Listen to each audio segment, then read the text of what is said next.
We are live, and we're gonna speak about Manchester United's new manager, Ruben Amorim. But before we continue, let's bring in some of the guys. Yes, let's bring in more of the guys. So I'll just go and alert the guys. Okay, okay. We are back here. Let's get the water. All right. So today we're gonna discuss Manchester United's new manager, Mr. Ruben Amorim. And there's been lots of talk about Ruben Amorim. Yeah, he's been a fantastic manager for Sporting CP. Amazing track record so far. Um, Manchester United hired him because of his work at Sporting CP, which we will be discussing at length in today's episode.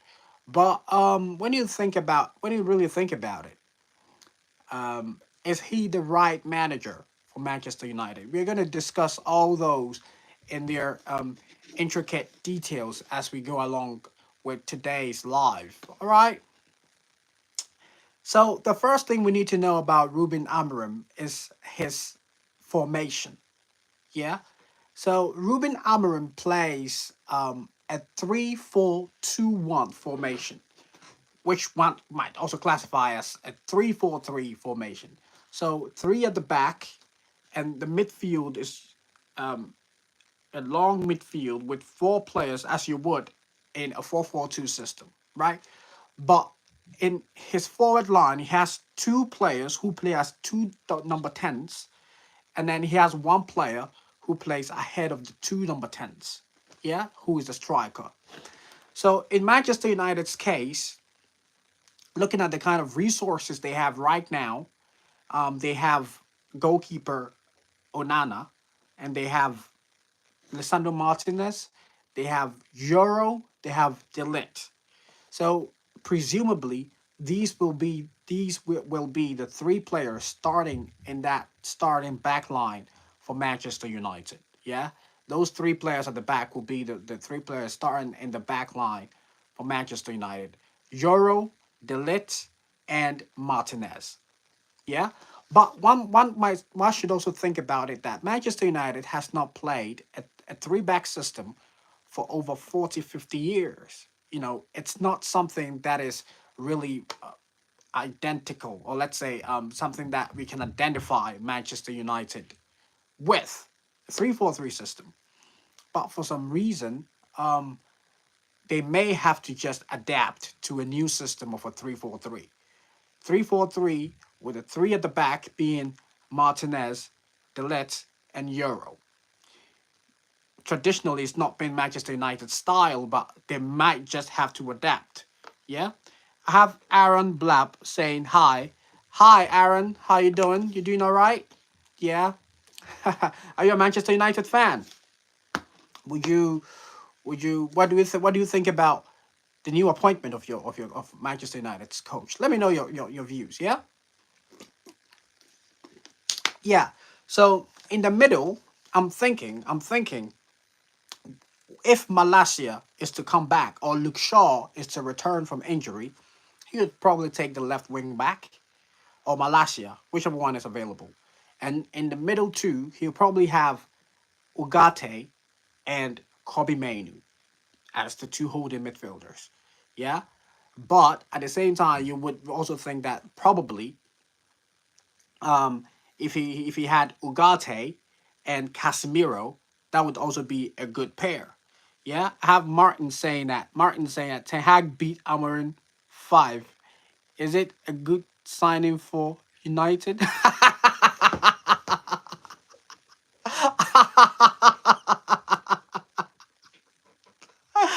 I did not know that. I did not know that. Well, we will come to the Ten Hag part. Yeah, we will do a very detailed comparison between Ten Hag and Amorim, and we will find out if he's the good manager, if he's the suitable manager, if he's a suitable manager for United. But Sylvester Beidou comes to say, Ruben might adapt to the intensity of the EPL. Last coach to play a three back full season was Roberto Martinez, and went went on relegation if my memory serves me right. But didn't Antonio Conte also play a three back system? Even Tuchel's system probably looks like a five back system, but in actuality, it's really a three back system, isn't it? So I don't think it dates that far back, if I'm being honest. Um, Three back system, I think, has been quite recently used in some of, even De Zerbi to to some degree probably used a three back, if I'm right. I stand to be corrected though. Yeah. But one thing Manchester United fans really need to know, yeah, I know you're very ecstatic about disappointment, but this man is a disciple of Jose Mourinho. Yeah, he's a kid who was trained by Jose Mourinho. He idolizes Jose Mourinho. He had his internship as a coach under Jose Mourinho. So this is a manager that most definitely might have some undertones of Jose Mourinho's football in his style or in his philosophy. If that is something that you would like as Manchester United fans, then that's most definitely good.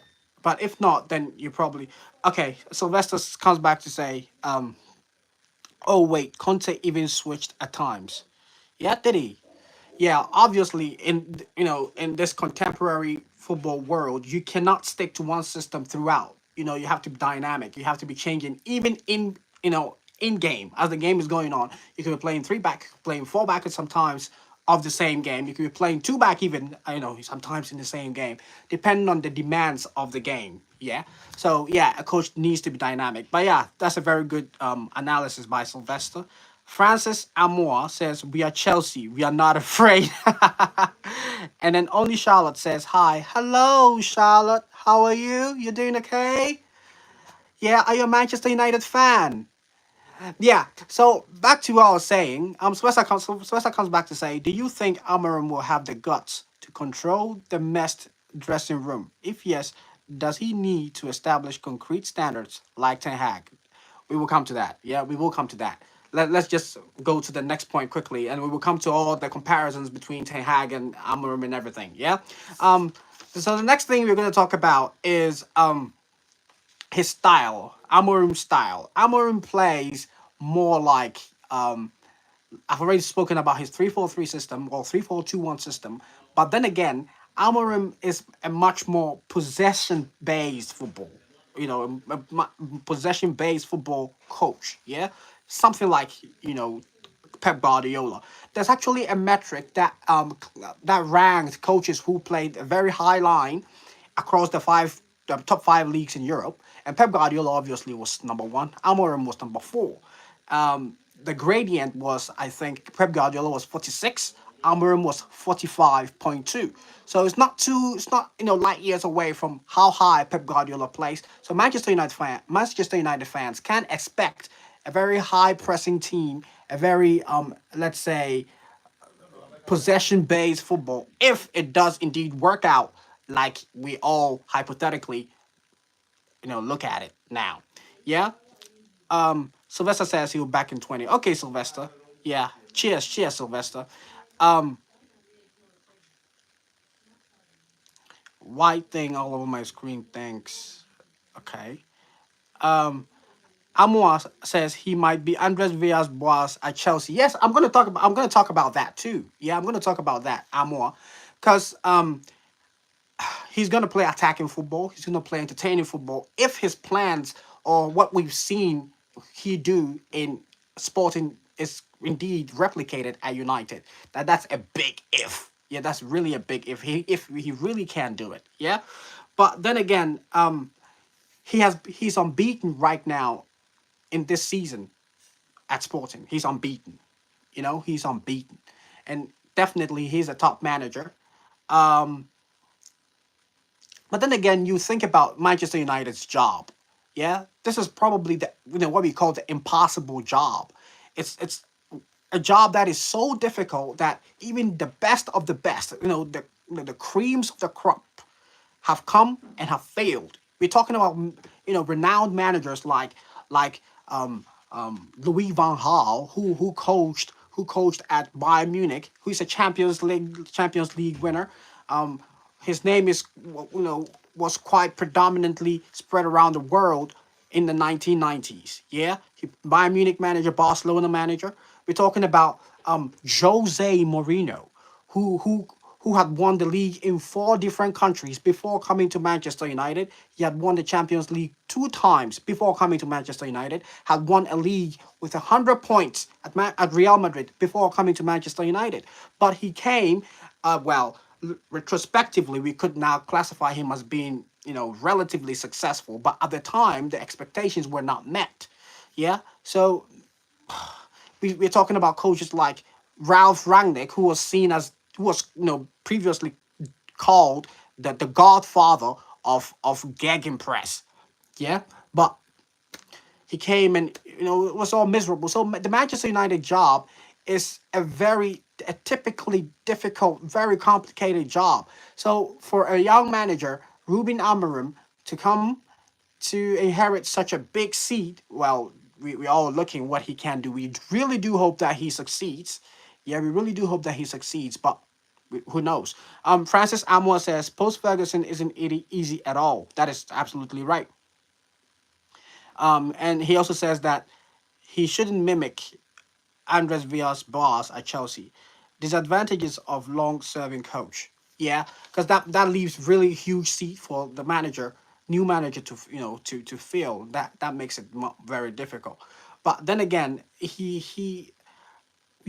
not try to talk about whether he's the right manager for United. Yeah. Um.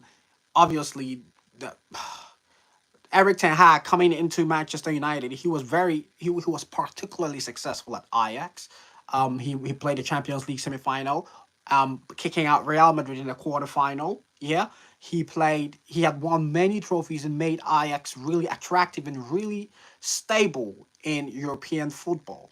But then he comes into Manchester United and it's a different game. Yeah. Was it because of the players? Was it because of the league? Was it because of his style? It's really difficult to pinpoint what the exact problem was. But the bottom line is he was not successful. Yeah, and he couldn't play attractive football. He couldn't replicate the kind of football he used to play at Ajax. So now looking at Ruben Amorim, how nicely he's playing at Ajax, at Sporting, it's quite a similar story to Eric Ten Hag's story. Thinking of how, seeing as how he both coaches successful in weaker, when I say weaker as compared to the Premier League. Yeah, they're playing a league that is comparatively weaker than the Premier League, being very triumphant in those leagues. But are they able to replicate those kind of forms in the Premier League? Because we talk of coaches like Jose Mourinho. People would say that okay, he also came from Portugal, but Jose Mourinho, prior to coming to England, was already an European champion. Ruben Amorim doesn't have any kind of experience outside Portugal, so that's a big question mark. Now, I'm not saying he's not able to be successful, but I'm saying that it makes it a bit more difficult to really um, guesstimate, guesstimate how well he will perform. Yeah, and Manchester United looks like their job. The Manchester United job. Most coaches, after coaching Manchester United, their their careers just go downhill. You can think of Louis Van Gaal. You can think of Jose Mourinho. You can think of Ole, who's not had any job since he left Manchester United. Yeah, you can think of they are never able to come back to the elite group of teams. Yeah, so Amarim being only 39 years old, taking up such a huge responsibility and such a huge risk. Is it a harbinger of doom for his future? We never know. But we really do hope that he is successful at Manchester United. Yeah. Um. Now let's read some comments. Yeah. My Francis already said that. Yeah. So that those similarities between Ten Hag about the players, is he able to reinvigorate the players to come back to their very best? Is he able to, players like Rashford, who evidently are not in their best, shape or form? Players like Hoyland, who are not being used to their maximum potential. Players like Xerxes, who's playing well but is not scoring goals. Players like Alejandro Garnacho, who is burgeoning in the right steps, but definitely could do better than he's currently doing. Is he able to have this manager who can incite that kind of motivation out of them to perform at that required level? That's also a big question to answer. It's a big ask. Um, Now this season we are already about 9 games through. Yeah, Manchester United is 14th. Suppose Ruben Amorim was to be successful this season, where do you think would be a good position for Manchester United come May? By May, what position do you think would be very good for Manchester United if Amorim were to be successful? Do you think they can be fourth? I really don't think so, but they could be looking at top six. Yeah, and then again, Eric Ten Hag was able to win the Carabao in his first season. Yeah, and a lot of fans are saying that if Amorim is not able to replicate that in his first season, then we can dub that or we could call that as a failed season. But I don't really subscribe to that because Amorim, first of all, has not had a chance to buy the players he would like at Manchester United, like Ten Hag did when he first came in. Yeah. Secondly, Amorim is inheriting a team that's placed 14th. So it's much like coming from negative to try to make good of yourself. Try to see how far you can go in the positives. So personally, depending on how well he go, how he performs in the market in January, that will predict a lot of things. But as we stand here right now, I don't think I would judge him. I would judge Amarim based at the end of the season, especially looking at the circumstances by which under which he has inherited the club. I would probably give him another season or another half a season. Let's say somewhere a year today or a year now, then we can really assess what he's doing, how well he is, and how good he is. I think that's when we can really make any kind of reasonable conclusion. But as it stands right now, he's just here. I think coming in now is more of trying to get the team out of the pit, more of yeah, rather than actually winning things. Yeah, but we really do hope he's able to instill his philosophies. Now Sylvester did ask something, which I'm going to tackle before we leave. He asked that, do we think that Amarim has to instill his values and his authority on the team like Ten Hag did in order to get the best out of them? I think the answer is yes, but I think you have to be very cautious in the manner by which you employ such tactics or because when you think about it, right, it appears to me that the player didn't like the approach of Ten Hag, and he lost the dressing room a long time ago. Ten Hag lost the dressing room a long time ago. So when you really think about it, I think that every coach has a way of instilling or putting his hand on his team, but it's really about how you do it. You can put your like Ancelotti definitely has his hand on the Real Madrid team. The players I wouldn't say are terrified of him, but they do listen to every single word he says. Why? Right? It's about how you go about it, how you approach the players. What kind of emotion are you able to incite in the player? Are you able to make the player feel so hungry that they want to kill themselves to win? It really depends on these things, how you approach the situation. Obviously, you are the coach, you are the man in charge. At the end of the day, your authority is final. Yeah, but the way you go about the authority is more important, actually, more than the authority in its raw state. Yeah, going about how you approach the players, how you speak to them, what words are using for them, what approach what kind of feeling are you now? Sylvester spoke about the dressing room being messed up, which is probably true. Yeah, dressing room being messed up, probably true, but this is also the job of the coach. Yeah, so the new manager, if he is indeed the good manager we think he is, he should be able to fix this by instilling his authority And when I say that, I don't mean through any kind of arbitrary or tyrannical ways. I mean in ways that are friendly, but are also firm, in ways that incite the players, in ways that motivate the players, and evoke that kind of hunger in them. I think that's the most important. And once this is done, the players feel good about themselves. They feel good about the manager. It will reflect on the results. So yeah, so that's all we have for today. We won't take too much time. We're gonna end here, and we will continue next time. Yeah, but Amorim, welcome to Manchester United. We wish you the very, very best. Yeah. Okay, guys. Thank you, and bye bye. Bye bye.